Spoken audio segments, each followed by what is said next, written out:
পাকিস্তানের বিপক্ষে ঐতিহাসিক সিরিজ জয়ের পর সাকিব আল হাসান দেশে ফেরেননি, তবে সরাসরি তিনি যোগ দিয়েছেন ইংল্যান্ডে।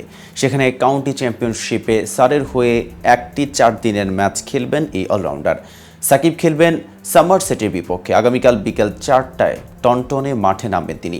এই ম্যাচের আগে সাকিবের দল সারেতে তারকা কিংবা পরিচিত মুখ আর কারা আছেন, প্রতিপক্ষ সমারসেটেই বা কারা খেলছেন, সেটা দেখে নেওয়া যেতে পারে।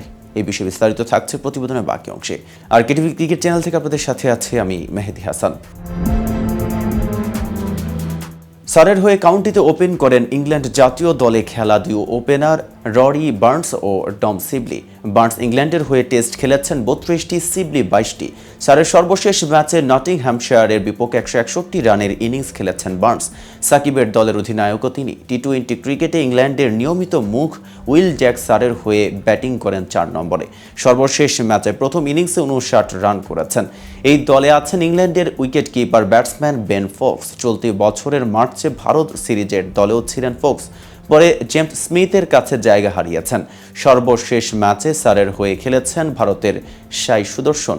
105 রানের ইনিংস খেলা সাই অবশ্য এখন ভারত সি দলের হয়ে দুলীপ ট্রফিতে খেলছেন।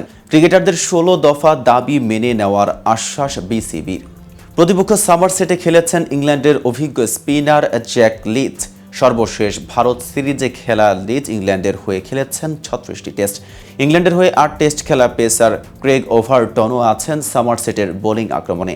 ইংল্যান্ডের সাবেক অধিনায়ক মাইকেল ভনের ছেলে আর্চি ভনও আছেন এই দলে। সর্বশেষ ম্যাচে প্রথম শ্রেণীর ক্রিকেটে অভিষেক হয়েছে আর্চির। ইংল্যান্ডের হয়ে 6 ওয়ানডে ও 14টি টি-20 খেলা টম ব্যান্টন আছেন সমারসেটে। সমারসেটের হয়ে সর্বশেষ ম্যাচে 124 রানের ইনিংস খেলা টম অ্যাবেলের নামটাও অনেকের পরিচিত লাগতে পারে। 2019-20 বিপিএলে রংপুর রাইডার্সের হয়ে খেলেছিলেন এই অলরাউন্ডার। আর একটা তথ্য জানিয়ে রাখা যেতে পারে, এই মাঠে একটি সেঞ্চুরি আছে সাকিবের। 2019 বিশ্বকাপে ওয়েস্ট ইন্ডিজের বিপক্ষে সেঞ্চুরি করেছিলেন তিনি। এর আগে কাউন্টিতে উইস্টারশায়ারের হয়ে 9টি 4 দিনের ম্যাচ খেলেছেন সাকিব। রান করেছেন 412, উইকেট নিয়েছেন 42টি। 15 সেপ্টেম্বর 2 টেস্ট ও 3 টি-20 সিরিজ খেলতে বাংলাদেশ দল ভারত সফরে যাবে এবং ওই সফরের দলে সাকিবও থাকবেন নিশ্চিত। ভারতে সেদিনই সাকিবেরও যোগ দেওয়ার কথা দলের সঙ্গে। অন্যদিকে পাকিস্তানের বিপক্ষে তাদেরই মাটিতে বাংলাদেশ দলের জন্য একটা জয়ই ছিল উল্লেখযোগ্য অর্জন। কিন্তু নাজমুল হোসেনের দল শান মাসুদদের প্রথম টেস্টে হারিয়েই ক্ষান্ত হননি।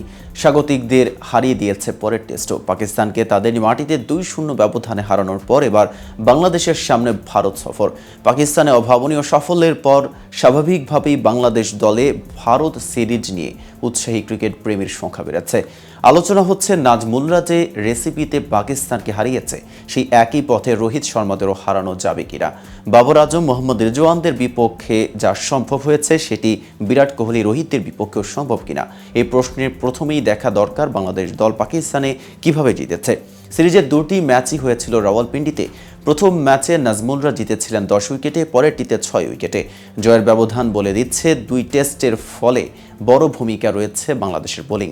প্রথম টেস্টে 6 উইকেটে 448 রান তুলে প্রথম ইনিংস ঘোষণা করেছিল পাকিস্তান, তবে অল আউট হয়েছে পরের 3 ইনিংসে। সব মিলিয়ে 2 টেস্টের 4 ইনিংসে পাকিস্তানের 36 ব্যাটসম্যানকে আউট করেছেন বাংলাদেশের বোলাররা।